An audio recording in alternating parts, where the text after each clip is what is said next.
सकाळ कम सारिकी मुझे पलि आसी दीदी घर को। तो आज ये बनइबा आम लंच। तो आज आसी मटन मुझे बनइबी आपण मानू तो निहाती रेसिपी शेयर करी। तो फास्ट सोर्स तेल पकई दीची से दुटा तेजपत्र पकईदबा आ पिज पकईदबा। पिज भलसे भाजी होगला अदा रसुण सुखिला लंकार पेस्ट पकईदबा आउ देदबा हल्दी गुंड स्वाद अनुसार लुण लंका गुंड पकईदबा आ पकईदबा मटन मसला पकईदबा।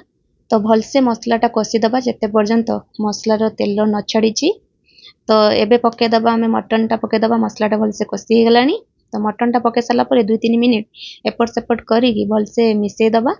तो एबे कवर करी छाड़दबा मटनटा कषियापाई। तो एपटे खड़ा मसला टी भाजी दूची खड़ा मसलार गुंडटा पकईले भल लगे भल फ्लेवरटा भी आसे। तो एबे मटनटा कषि होगला से पकईदबा खड़ा मसलार गुंडटा आ भजा आलू भी भाजिकी रखी। तो ताकू भी पकईदेली आम पकईदबा ए गरम पानी टाइट करदबा।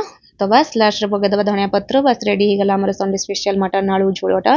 बढ़िया कलर भी देखा आपण केमती कौन देखा निहाती कमेंट करी जणेबे।